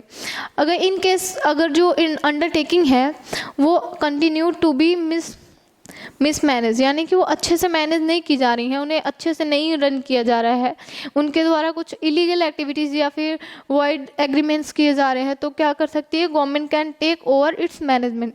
गवर्नमेंट उसका मैनेजमेंट अपने ऊपर क्या कर सकती है, ले सकती है अपने हाथों में। अब हम बात करेंगे कुछ क्रिटिसिज्म अगेंस्ट इंडस्ट्रियल लाइसेंसिंग की। इंडस्ट्रियल लाइसेंसिंग में क्या क्रिटिसिज्म थे, तो there was ad hoc system by accepting और rejecting an application for licensing. यहाँ एक एडहॉक सिस्टम था कि हमारा जो इंडस्ट्रीज थी लाइसेंसिंग के लिए अप्लाई कर रही थी, उनको एक्सेप्ट करना है कि रिजेक्ट करना है, ठीक है। The quality of techno economic examination conducted by director general of technical department was generally poor, और जो टेक्निको इकोनॉमिक एग्जामिनेशन था, ठीक है, उसकी जो क्वालिटी थी, यानी कि चीज़ों को एग्जामिन करने की क्वालिटी थी, जो डायरेक्टर उसे कंट्रोल कर रहे थे वो बहुत ही बुरी तरीके से कह सकते हैं आप, या पुअर क्वालिटी थी उसकी, ठीक है। तो एग्जामिनेशन क्वालिटी अच्छी नहीं थी। Licensing policy resulted in under utilization of capacity in many industries, और जो लाइसेंसिंग पॉलिसी थी वो क्या थी कि वो जो बहुत सी इंडस्ट्रीज़ थी उनकी कैपेसिटी को क्या की, अंडर यूटिलाइज की, ठीक है, वो अच्छे से एग्जामिन नहीं कर पा रही थी क्योंकि एग्जामिनेशन क्वालिटी जो थी उन लोग की अच्छी नहीं थी। तो यहाँ पे इंडस्ट्रीज़ की एक्चुअल कैपेसिटी क्या है वो लोग एग्जामिन नहीं कर पाए। In reality The policy helped large business houses in accumulating economic power. Actual में बात करें तो जो पॉलिसी थी वो किसको हेल्प की, लार्ज बिजनेस हाउसेस को हेल्प की कि वो क्या कर सकें, जो इकोनॉमिक पावर है उसको एक्यूमुलेट कर सकें, यानी अपने पास रख सकें। Permit licence Raj. The licensing authority many times granted licensing to big businesses out without proper scrutiny of their application. यहाँ पे जो लार्ज बिजनेस हैं उनको विदाउट एनी प्रॉपर स्क्रूटनी, यानी प्रॉपर एग्जामिनेशन के बिना ही क्या होता था, लाइसेंस प्रोवाइड कर दिया जाता था। वहीं स्मॉल बिजनेस क्या होते थे, सफ़र करते थे, स्मॉल इंडस्ट्रीज। तो ये लाइसेंस राज की क्या थी, कुछ क्रिटिसिज्म थे। तो इसके साथ आपका ये चैप्टर ख़त्म होता है। आप अच्छे से नोट्स बनाइए और पढ़िए, आपका एग्ज़ाम पास आ गया है। इस लेक्चर में इतना ही। Thank you.